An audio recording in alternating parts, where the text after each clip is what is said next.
All right. Hi. Welcome to Dan's Millionaire Code, where we show you how to make millions of dollars by bringing in friends and mega Jedi that have actually done it. And today I have a special guest, John Pestana, and we've been friends for quite a while now. Yeah, quite a while. Quite a while now. And John built and sold his company for billions of dollars. So it's an amazing story.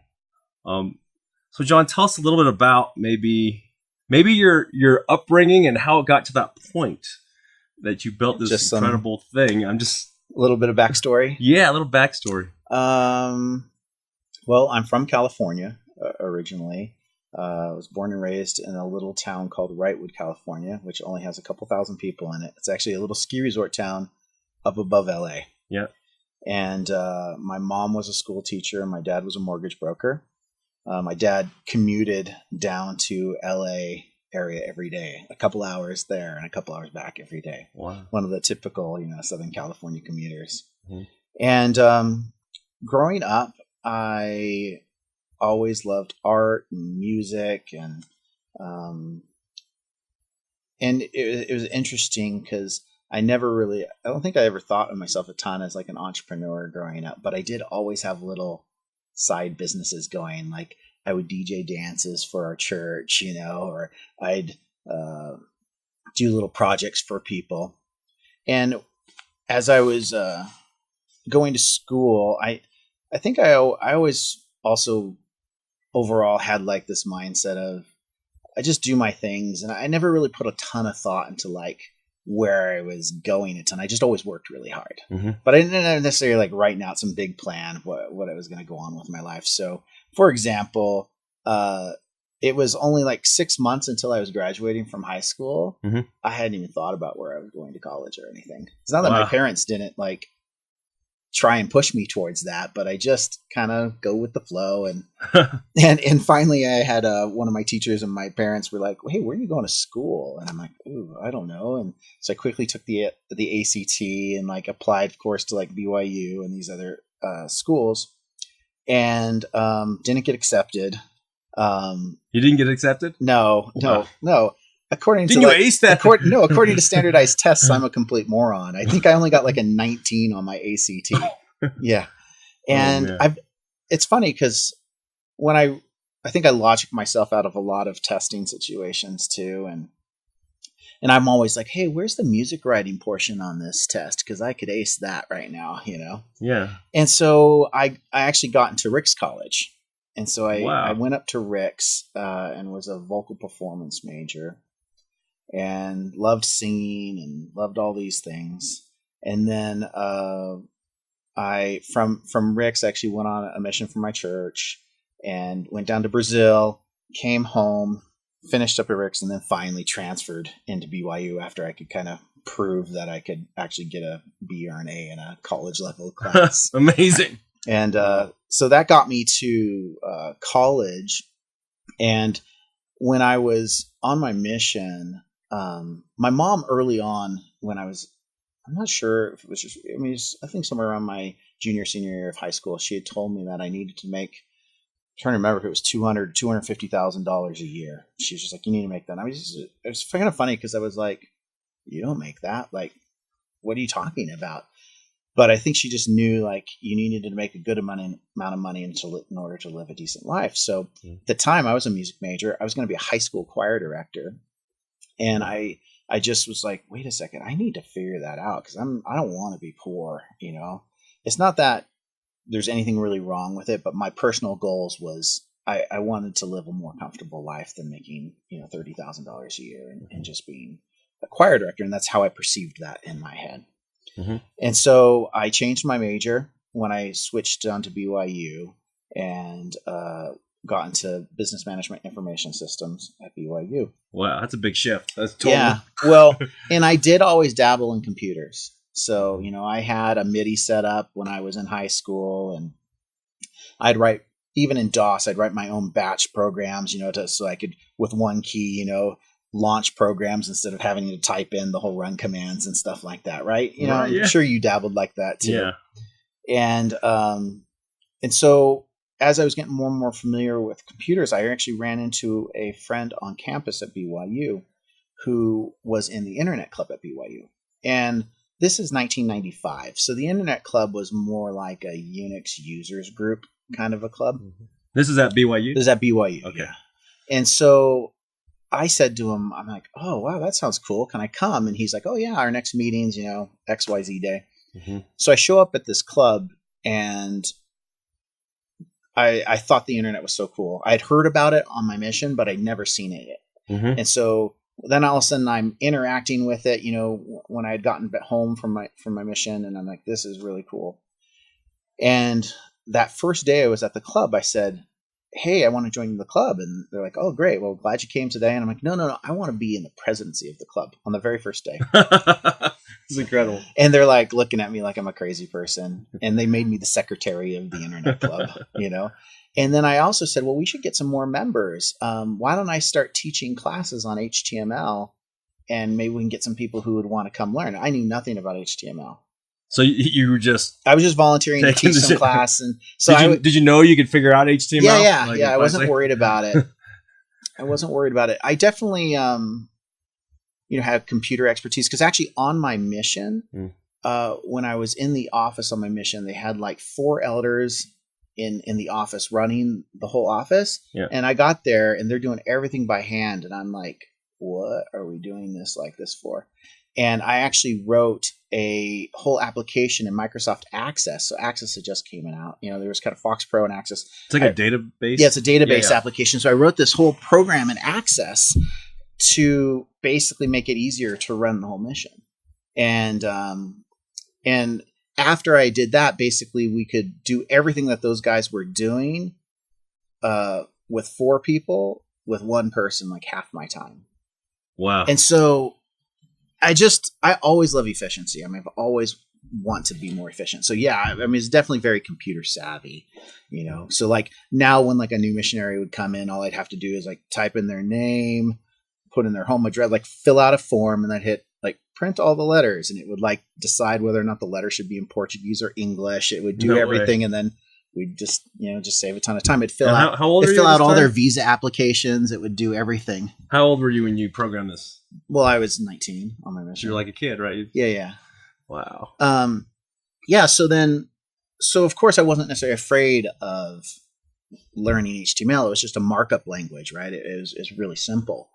And so I would just study during the week, and then I would teach a class, and I only ended up doing a few classes like that, but we just get some people who would come, and that's just how I like to teach myself. Almost everything actually that I know, I honestly just kind of read myself or taught myself. Did you use the internet to learn HTML? Yeah. I'm not very much of a book learner. I don't even really like to read all that much. Wow. So I'll listen to a lot of podcasts. I'll watch TED Talks. I will like read summaries of books and things like that, but it's very rare that I'll read a whole book. What's your favorite podcast, or the ones that gave you the most? Well, Dan's knowledge? Millionaire Code. But oh, thank you. I'd actually, I'd say for me, I actually love a lot of more philosophical things, like where I'll watch a lot of TED Talks, just trying to understand how the world is perceived by different people, and I probably find some of those things the most interesting. Is there one that stands out a lot, made your head go poof? Light bulb on? Well, there's actually one meme, basically, or not even a meme, but just like one phrase from Steve Jobs that really probably awoke and made me wake up a lot more. Was that the one quote where he says, the moment you realize everything in the world is made up by people no smarter than you. Yeah. That one probably for me was just like, mind blowing. Like, yeah. Cause I used to think everything in the world was much more solid than what it is. Right. I used to think laws were kind of like literally like speed limits were made by God or something like that, And then as you get older, you start to realize, wait, no, this is just a whole bunch of people trying to do the best they can. And the rules of the world are much more fluid than what you think they are. So I, joined this internet club and doing these classes, and I start building websites for teachers. and for just other people in the Valley. And I'd charge like $300 to make a web page for somebody, you know, like just a one page with a logo on it and stuff like that. Yeah. And that's how I started kind of getting into the internet side of things, you know, and that was back in 1995. This is about the same time I'm getting my hardware stuff going too. Yeah. So we're both here in Utah, but that time we didn't know each other. Right? Yeah. No, we didn't know each other. And it's funny because another good friend of mine named Steve Jenkins was doing a website called Windows95.com. I don't know if you ever remember that website. It's a big shareware website. And he was probably one of my also big inspirations for just opening my eyes to what was possible. Because sometimes I think that's what holds us back a ton is we just don't even know what we don't know. You know, I came from a tiny little small town. When I showed up at the Marriott Center the first time, I was like, what is this place? It holds 20,000 people in here. You know, I'd never seen anything like it because, you know, even though I grew up by LA, we didn't have a ton of money. We weren't going to like Lakers games or things like that, you know? Mm-hmm. And so Steve, he's running this site called Windows95.com, and I actually helped him make a logo for like his website and helped him with some of the design on that and a website called WinFiles that he did too. Oh, yeah. And he used to talk to me. He would just be like, John, I'm making money while I'm sleeping. And at the time, I'm just billing hours, right? I was building a website for somebody, and I just bill them for the hours it spent for me to do that. And I felt like, I mean, it was a decent job, right? But it was just a job. I feel like if something's tied to hours and that's all you're doing, you just have a job. You don't necessarily have a true business happening. Yeah. Yet. Trading dollars for hours. Yeah. You're just trading hours for dollars. And so when I looked at that, he's like selling all this advertising and has people visiting the website. He's making money while he's sleeping. And I'm like, I gotta do this. Well, I had a business partner too named Josh James, who's another prolific entrepreneur here in the Valley. And we were talking about this and we're like, yeah, we need to figure something out. And so we came up with this idea of doing a site called Super Stats, where we would trade stats about your website in exchange for an ad on your website, kind of like Link Exchange. If you remember the old website Link Exchange. Oh yeah. Make a little money. Where if you put an ad on your website, for every 2 you displayed, you get one ad on somebody else's website. So we did the same concept, except for instead of trading ads, if you put the ad on your website, we'd give you stats about your website. Yeah. Well, that started growing like crazy, and that's really what then eventually, you know, grew into the Omniture. You know, and Josh and I decided to focus completely on that. And there's obviously tons of stories we could go on for hours about. All those type of things, but that's kind of that quick history of, you know, life to school to first business, and then into what became, you know, a very large business for us. Omniture is legendary. I mean, literally, it's every nowadays. I think it's funny because it's been 9 years now. People are still, they use that as the reference deal in Utah. Like, look, if you want to see a deal that was amazing, watch how those guys built Omniture. Yeah. And so, how big was that deal, and what actually went down? I mean, you guys were running it privately, and then. Well, so Omniture was obviously an amazing ride, and it started off with that Super Stats product that we had launched to track stats. We decided to turn that into a more of an enterprise solution, and that's when we became Omniture. And again, there's tons of things that happened in between that, but in a nutshell, that's what happened. We, you know, grew that to be fairly large. We took it public in 2006. We were one of the largest tech IPOs of 2006. Wow. We then sold to Adobe in 2009. And at that time, I think that was the largest tech sale in the history. How big was that deal? $1.8 billion. It's a pretty good sized deal. Yeah. You know, what's interesting, though, is that all happened kind of right after the crash. You remember the crash of 2008. Oh, yeah. We were actually even, you know, closer to almost a $4 billion valuation when we were public. Prior to all that crash, we watched our stock go from like $38 a share down to $6 a share, and then back up to the $21.50 that Adobe paid for us. Oh, geez! So it was quite a ride. You know, like when you're watching your net worth just go, and like it was like a roller coaster. Oh man! But it was a good ride, and obviously the economy here of the last 10 years has been great for a lot of people. Hence, like the Qualtrics acquisition that just happened. Yeah, it's huge. Where we did a lot of the same things, just not in as favorable of an economy. Wow, amazing. One thing that you shared with me, one of our mentor lunches, and so those of you that are watching, John and I go to lunch every few months and try to help each other with life. He gives me all kinds of great templates to execute on. And one of those stories, the most amazing stories you ever shared with me, is after you sold your company and you did really well, you said you did some stock market stuff and it didn't turn out how you wanted, and then you made this kind of transition to real estate. And that's a very interesting story because a lot of the listeners out there are entrepreneurs and they're wondering like, hey, if I made my money in tech or whatever it may be, what do I do from there? Yeah.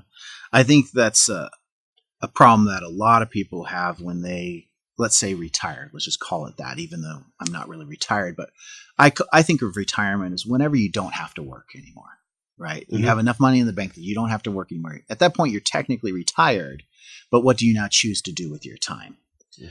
So, we had made a ton of money. Adobe bought us. I'm sitting around trying to figure out what to do with my life, right? I had given a whole bunch of, I basically taken all the money that I had and I'd split it up amongst 3 money managers. And it felt like, obviously this was just before really the crash happening too. And, I felt like, man, every time I'd talk with them about my portfolio, it was always like, they're trying to tell me I should be happy that I only lost 2% instead of 10%, or whatever the markets had done. And I also hated, even when we were a publicly traded company, I hated how I watched our stock price fluctuate over whatever was on the news, not how our company was doing, because we were actually always growing. I mean, the year before, the year we sold, we had just finished a year of over 100% growth. And we were in the hundreds of millions of dollars in revenue. And so to see that kind of growth and then like our stock's tanking, you're like, this doesn't make any sense, right? And so I just didn't really trust the markets anymore. I just felt like it was kind of adults, gambling. And did you get hurt in the market? Oh yeah. Pain? I mean, I definitely lost some money. Luckily, obviously I did well enough that it was okay. I was like, you just learn from it and keep going on. But I had decided, you know what? I'm just going to simplify. And so real estate was a lot about simplifying for me too. I hired a friend who had run some real estate down in Texas to help me run that. Somebody who was an expert in real estate. And I was learning. I was teaching myself to become an expert in real estate. And so, we started buying apartment complexes, and I just loved how I collected rents, and it didn't really matter what happened in the economy. I didn't care what the president said today. I have long-term rent contracts and the money just keeps coming in. Obviously, you can definitely lose a lot of money in real estate too if you highly leverage real estate or if you do a lot of things to try and make money too fast in real estate. I mean, that's what happened in 2008. You saw tons of people losing money because I remember in 2008, I think it felt like a quarter of my employees had a second or third home that they were building as spec homes just to make tons of money, right? Yeah.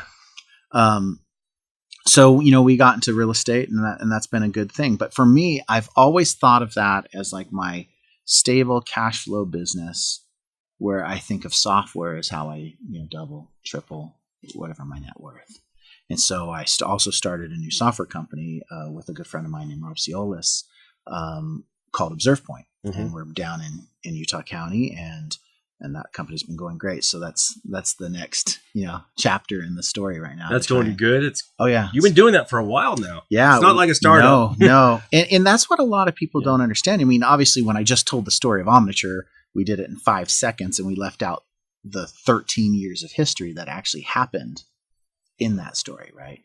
From starting it in 1996 to the 2009, end of 2009 when we actually sold it. It's a lot of years that went by into that overnight success. In that overnight success of 13 years. Well, and look at Qualtrics, right? I think they're 16 years in right now, and they just sold.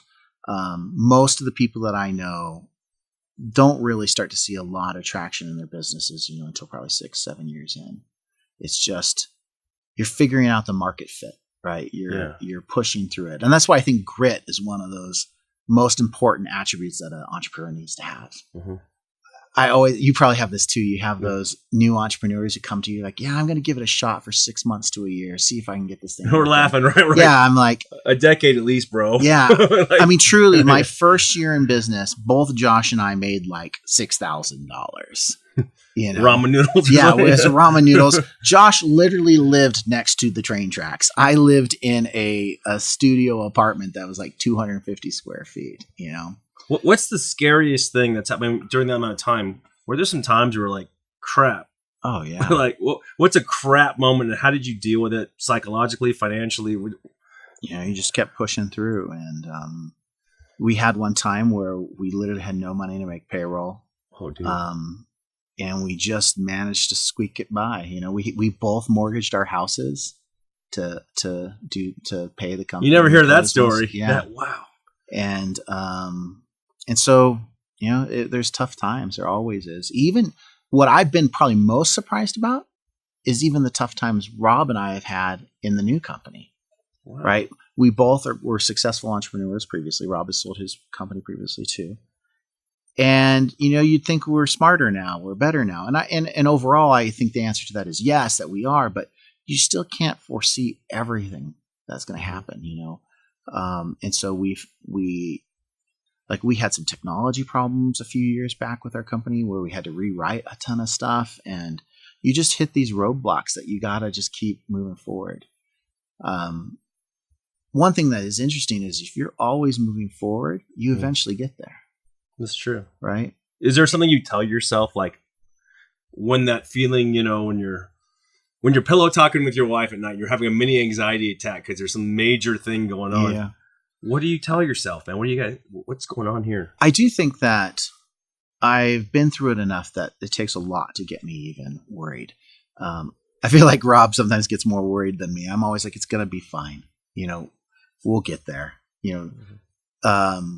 We had a situation, when was this? Like 2 years ago, when we had a very important person in our company just walk out, and it was one of our head of technologies. And it was just like, all right, what do we do now? That's always scary. Yeah, but we just rallied the team and said, let's do this. It's no big deal. I remember we went to one of our lunches and you just told me, man, like, oh man, this is interesting. Yeah. And everything's actually better than it's ever been now. Wow. Now, I think one of the most important things that I focus on now personally, and everybody has their different approach to how they build businesses, is I love to keep expenses under control. Never let expenses get out of control, because then you have something like that happens.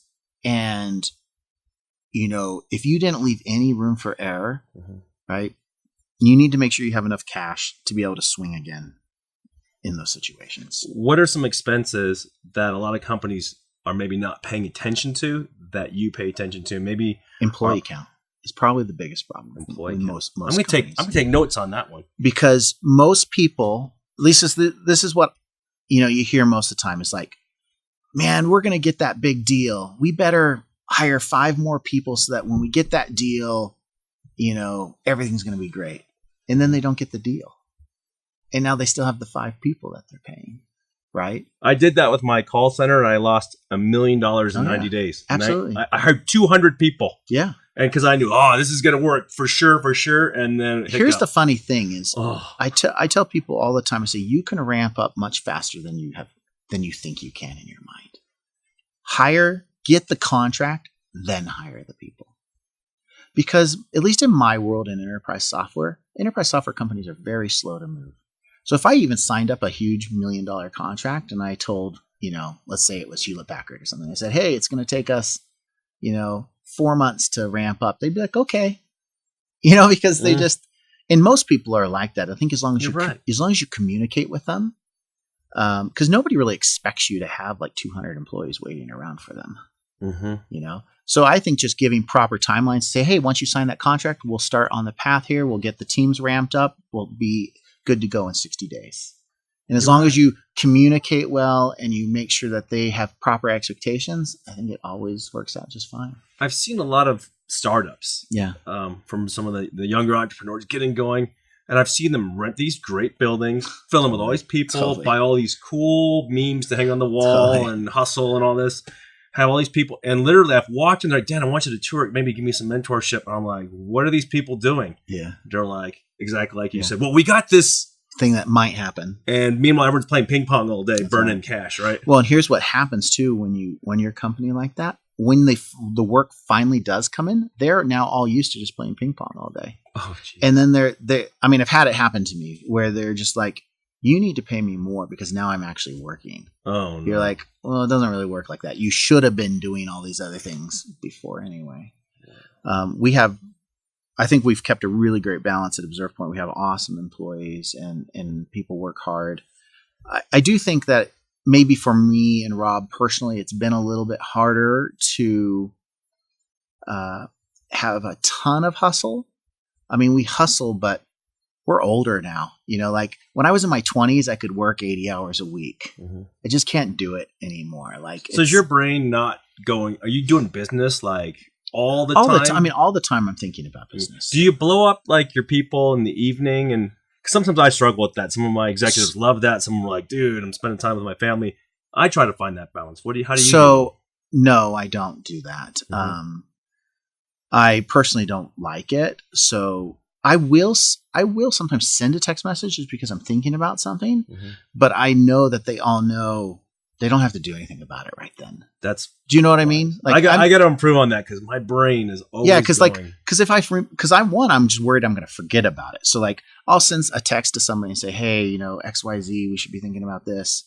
And it's more just an FYI and let's talk about it tomorrow, not do they have an understanding with you on that? I think, or do you have to tell them, hey, dude, no big deal right now? I think everybody knows that overall I'm not asking somebody to do something like that. So you clarify that so they already know. Well, the other thing that I found, you need to understand, one, how you are as a person and how do your people react to you. Mm-hmm. So I have a problem that I'm an out loud thinker. I love to toss something up against the wall, see how it feels. It might not even really be how I feel about something. Mm-hmm. But I want to just see how it sits in the room and then start talking about, you know, other alternatives and things like that. Mm-hmm. Well, early on, some of my staff, they always take that as like the gospel. Like if I said something, we're doing it. And I know you feel, man. And I ran into some problems actually once. It cost me like $250,000 because I said something to somebody, they acted on it, and then I was like, whoa, you actually did that? We were just like thinking out loud, you know? And so I ended up putting a process, and that happened in my real estate business. I ended up putting a process in place where I said, look, we're always just brainstorming in all these meetings. All decisions are on a piece of paper. So now we actually have this thing where we actually, any major decision, and then we're talking major decisions, any major decision, it's written out on a piece of paper, a summary of everything that's going to happen, and then places for everybody who's involved in it, they sign it. And then because then for me, we have full buy-in too. We don't end up with the one guy saying, well, I didn't, you know, you guys said that, but I wasn't really on board, right? You know, like the guy who just stays quiet in a meeting because he's frustrated or she's frustrated, and then they call you out later. It's like, well, why didn't you say something in the meeting if you had such a problem with what we were doing? That's gold. And it doesn't have to be anything major. You know, again, we just write out a paragraph, and it's helped with any major decision. That's huge.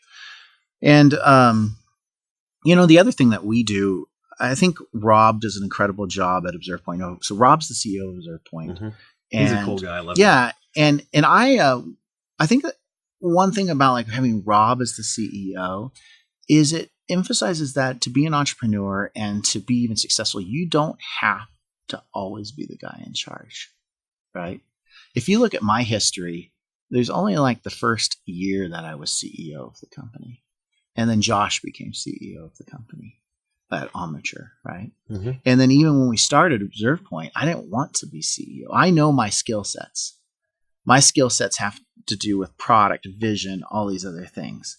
Micromanaging people, not a skill set of mine. And actually, I don't think it should be a skill set of anybody. You never want to micromanage anybody. But just Rob is much more organized and keeping track of for reporting to people and all that kind of stuff. And so that division of responsibility has been great for us in understanding what like my role is versus his role, so we aren't stepping on each other's toes.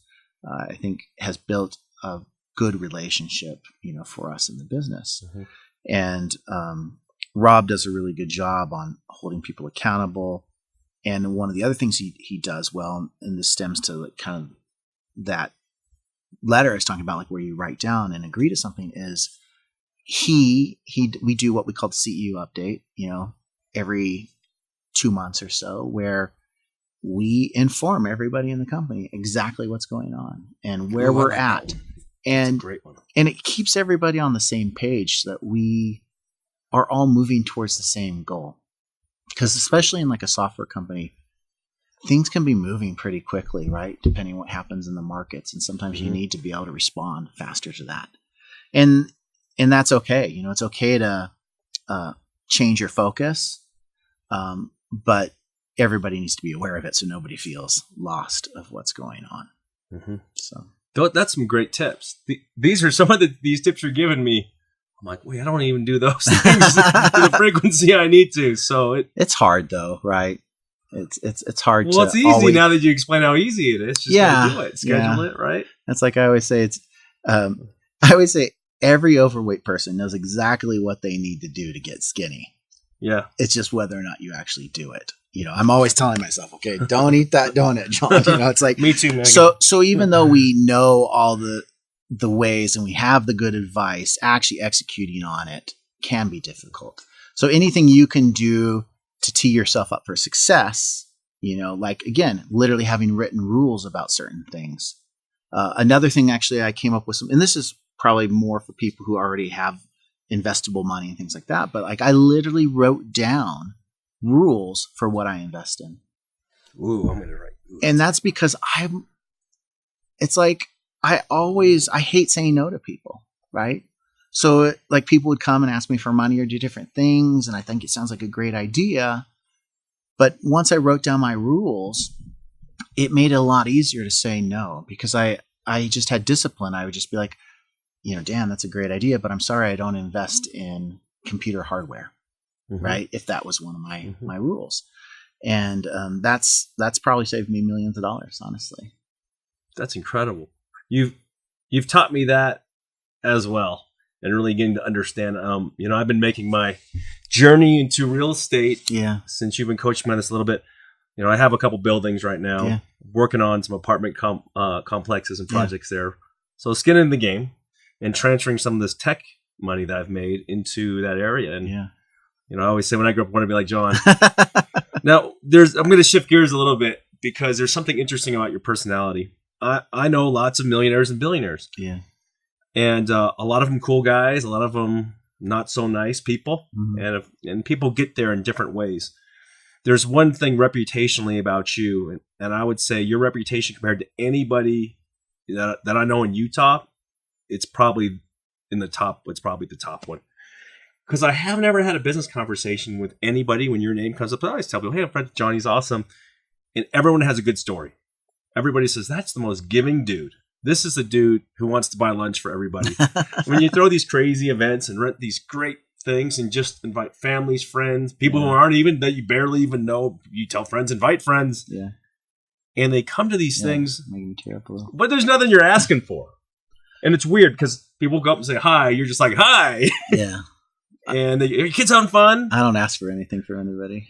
I always joke. I'm like, John's like Santa Claus, but like 24/7, 365 days a year. Like literally bringing gifts. Well, one of my favorite books is called How to Become a Rainmaker.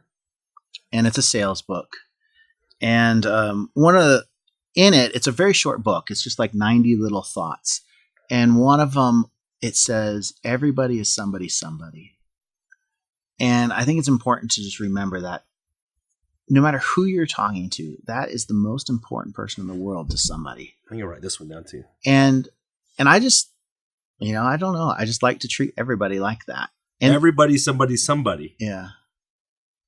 Because there is no unimportant person in the world, right? You never have a weird agenda. That's the weird thing.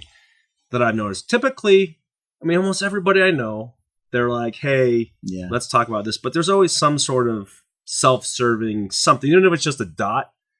There's no dot for you. So it's actually hard for me to even understand that because I just don't operate that way. You're like in give mode 24/7. It's just, it blows me away because I'm like, I have a lot of mentors. And one of my mentors, he's like, man, no great empire was never created without great atrocities. Yeah. And he's like, he's mega rich, but mega sad. So what's interesting about that quote that you just said is that Rob and I have actually had this discussion. We said, can we become some of the very first billionaires that didn't leave a wake of people behind us? Bodies. And I think it's possible, especially in tech, There's a wake of love, though. Even speaking Absolutely. to ex-employees. I talked to some of your employees that worked at Adobe still post your complete exit. And they're like, oh, John's the greatest guy in the world. John's the greatest guy in the world. John's the greatest. It's almost like they recited the... It was just weird. I just thought it was so strange. Well, they know I have assassins that go after them if they say anything different. No, I'm just kidding. But that's hard, though. I mean, it's hard to be like on point like that. Well, I think where a lot of people get themselves in trouble is they actually try to please people. They try to please people too much. It's okay to say no to people. People will respect that. Like, you don't have to do everything. So like, just because somebody's a really nice person doesn't mean that they have to give to every single charity, let's say, that comes to them, right? Mm-hmm. But I found that if I'm not going to, understanding like my rules and responding much faster to them shows them respect. So like if somebody comes and asks me for something, but say it's not one of the charities I really want to support, I say, oh, thank you for reaching out to me. Unfortunately, I'm not interested in participating in your charity, but I do wish you guys the best. That's kind. And at least, they aren't going to have anything bad about it. But if you like a lot of people will keep leading people on because they're afraid to say no, which then only turns them into a jerk because, I've been trying to talk to John for 6 months and he keeps saying he's going to, but he's not, it's just just be upfront and candid with people. I definitely can be known. And if you hear something bad about me, it probably will be somebody saying that I can be very blunt sometimes. But not mean. Not mean. Never cruel. Not mean, never cruel, but I'll just be like, no. I haven't heard any bad things, though, because people seem to respect. I have a hard time saying no. Yeah. Like, man, let me check next year, maybe, kind of, sort of. Yeah. Sometimes I'm that way. One of the things that one of the things that I did to help me, because I'm the same way. I always want to say yes. So I looked at my calendar and I thought to myself, how can I manage this properly to give me the time I want personally, but then also be able to help some people. Mm-hmm. And I set aside 2 hours in my week that are for helping people I don't know. 2 hours a week. 2 hours a week. So if a friend calls me, I'm gonna write that one down too. If a friend calls me and says, "Hey, John, I have a student here at the university, UVU, who has a good business idea, and would you be willing to meet them?" I say, absolutely. I can do this Tuesday at 9, and if they can make it work, great. If they can't, that's their decision, kind of a thing. But at least it put a cap, because I found at first I was filling up all of my days with everything that was important to everybody else and not to me. And I don't know if you've read the book. Again, now I'm quoting books after I said I don't read. But I don't think I've ever read the whole book. I read the Blinkist, summary of it. I've listened to him speak and watched some TED Talks. But Greg McKeown, who wrote Essentialism, and just talking about that, if you don't control your time, everybody else will for you. It's like, that's another good one. It's so how I look at my schedule. It's funny. I try and keep it as empty as possible so that it is a lot of me time for the things that I want to do. Right. Where I've never let an assistant manage my calendar, because what do? They see empty spaces in my calendar and they think it should be filled up with things. Then you got those weird minutiae. But do you know what I see when I see some empty time in my calendar? I'm like, oh man, that's some extra time I could spend with my kids.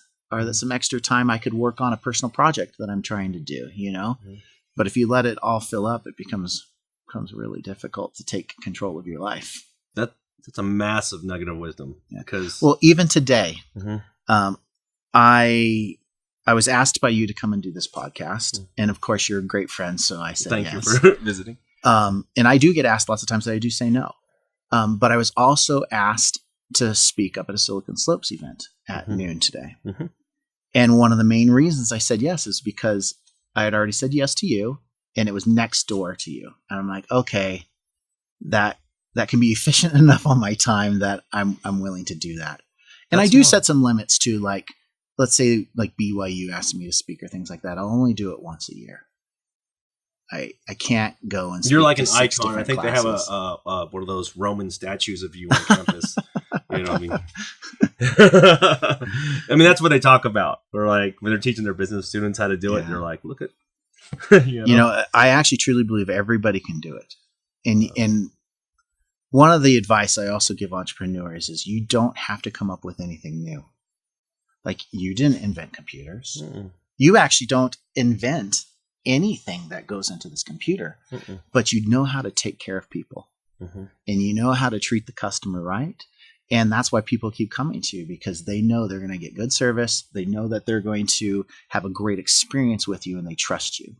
And so you could start a fence company. You could do anything, and you could make that successful because you care about people. And it's the same thing for all these entrepreneurs. You don't have to invent a teleporter, just find something and do it well, and people will pay you. And if you listen to them and listen to their problems, they will keep paying you more and more and more. That's a huge one. Yeah. That's massive. Well, because haven't you found that everybody always thinks they have to invent the teleporter? They do. Like, what am I going to invent? I haven't come up with my idea yet. Yeah. The key is executing and taking care of people, but the executing in that care of your customer. Now, let's try and make billionaires instead of millionaires. Okay. So I do think it's important when you're making that decision, pick something that has potential. Meaning, if I go start a snow cone stand, I can work super hard at that, but I'm probably not going to become a billionaire. Now, look at the industry, try and figure out, okay, can I grow this to 100 million in revenue by only having 2% of the market? It's just some core things that you can analyze and say, okay, my likelihood of becoming a billionaire by doing XYZ is much higher. Like in the computer world, you can become a billionaire. There's Michael Dell out there, right? There's people who have done it. But if you pick something too small, or something that like is really limited by your time, I'm going to be a babysitter. Well, you're an entrepreneur and you're babysitting, but you only have kind of 8 hours in the workday, and people are only going to pay you $10 an hour, so you don't have a lot of potential in that. I've never been too academically adept as well. Well, I was a college dropout. And we're both from California, near the LA area, which is funny.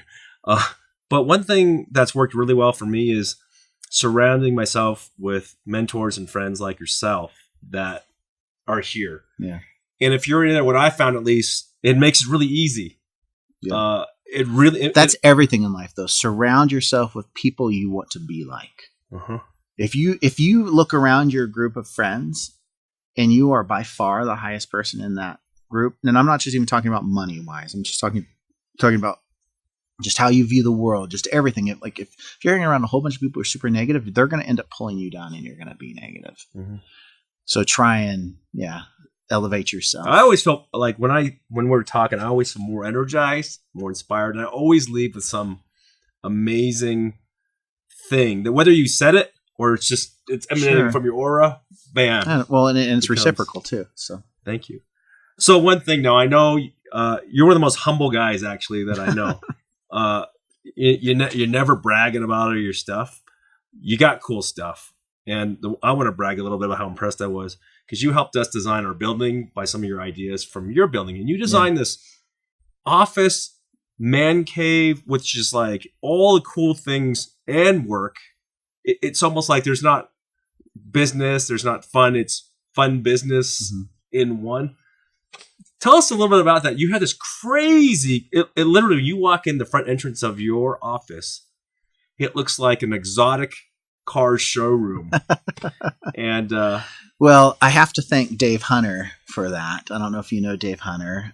He is a real estate guy, but also a movie producer, and he's a friend of mine. And I had this, when I had left Omniture, I had this little kind of Class C office space where I was just kind of running my family business or family office out of it.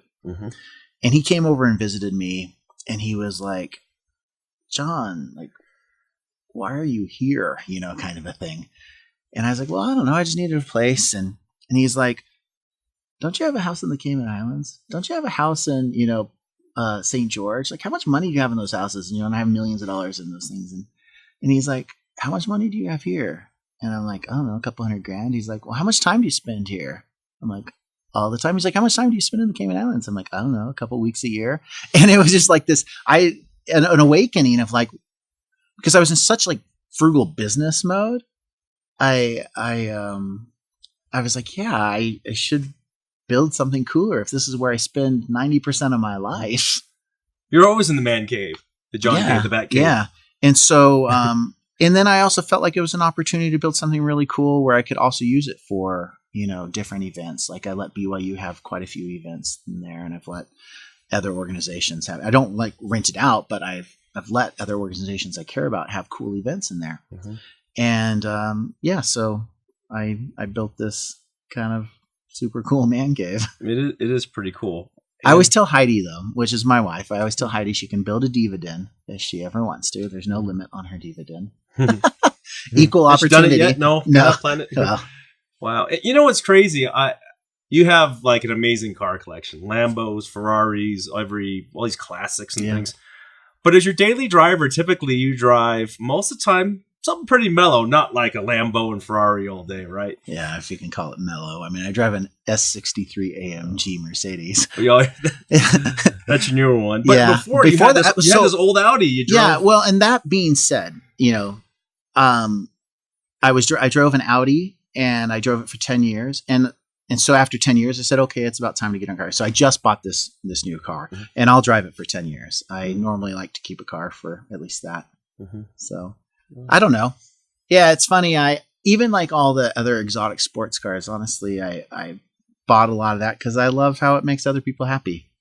You know, I don't drive them a ton, but I let my friends borrow them all the time. You know, and people come over there and get selfies by them and sit and it was part of, I'm an artist. You know, I love the more artistic side of things, and so I just love how they look. I'm not a gearhead. I don't want to go out and drive them on the track and things like that. I just like them for their beautiful pieces of art, kind of a thing. And so it's fun, yeah, and it's definitely a crowd pleaser. Here's an interesting thing. Now you've accomplished grown all these great businesses. You grow a great company now. You're doing this real estate, everything, but it's interesting how you kind of circled back to your roots as a musician. Yeah. I want to talk about that just a little bit, because some of the new music you've been sharing on social media, I've been listening. It's great stuff. It's so clean. Yeah. Your studio is awe-inspiring with all the controlled humidity, all the mics and all this. Yeah. Talk about what you're doing there and where your heart's going there. So if you remember back, we were talking about earlier where my mom had told me I needed to make more money, but music was and always has been my first love. It's what I really love to do. And so when I made that decision of, okay, I'm going to go into business and computers, I literally said to myself, I'm going to do this so I can do whatever I want in music, right? I'm going to be able to finance whatever I want in music. So I've always had a band. I've always played music and written a lot of music. And, you know, now I get to do more of that than ever because I facilitated, you know, all of that through making a business successful. And yeah, like I just launched a new album. Where can people find your music, and also if they're interested in your businesses, where can they learn more about you? Well, my main business now is called ObservePoint, and you can just go to ObservePoint.com. My music, you can go to Spotify, Apple Music, any of those places. The band is called Silent Monk. It's this you the silent pink mountain cover on the cover, and it's kind of this pop EDM feel to the music. That's cool. Hopefully you subscribe to my YouTube channel and these other things and tell me if you like it.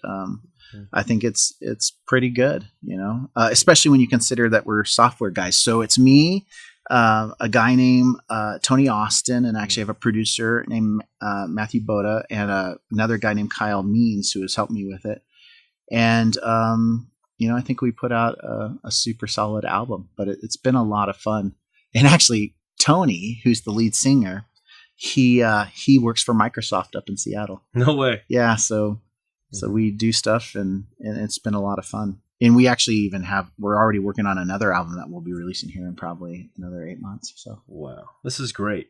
So, friends, you guys know where to follow John. You should just continually watch him. Just by watching what he's doing, I mean, there's so many lessons to be learned. I know I look forward to every meeting we have. And thank you. I want to thank you for coming on the podcast and sharing. Literally, I have notes on probably close to a dozen things. Usually I like to summarize them, but there's so many wonderful things. I'm going to actually have to watch my own podcast over and over and take notes on it to implement and learn and practice all these things you've taught us. Now, one thing, guys, I thank you for watching Dan's Millionaire Code, and John, thank you for being here. Oh, yeah. There are no sponsors on this. I'm not trying to sell you anything. As you've noticed, there's no ads or any sort of links to buy anything. Just a couple things, though, that I ask you to do. If you find the wisdom that John shared with you today, or I've shared with you today, any of the wisdom helpful, execute, do it. Don't just listen to it, write it down, schedule it, make it real in your life, and share this podcast with friends or family. If you like it, how you can help me is rate it a 5-star on iTunes or wherever you're watching it, and share it with friends. And then we can spread the word and all this wisdom. All these millionaires and people who've sold their companies for billions of dollars that are coming on weekly on this show, they're not paid. They're doing it to share all their super Jedi skills and wisdom to you, the Padawans out there, the students out there with you. And like we say, a lot of times, a lot of people don't have the privilege of hanging around millionaires and billionaires, but just being in proximity. This is a chance for you to actually be in proximity virtually with people of that caliber. And if you keep listening to these, I think hopefully it changes your life so you can achieve what you want to achieve in life as well. John, again, thank you so much. Thanks, Jen. All right. Glad to be here. Thanks for watching, guys.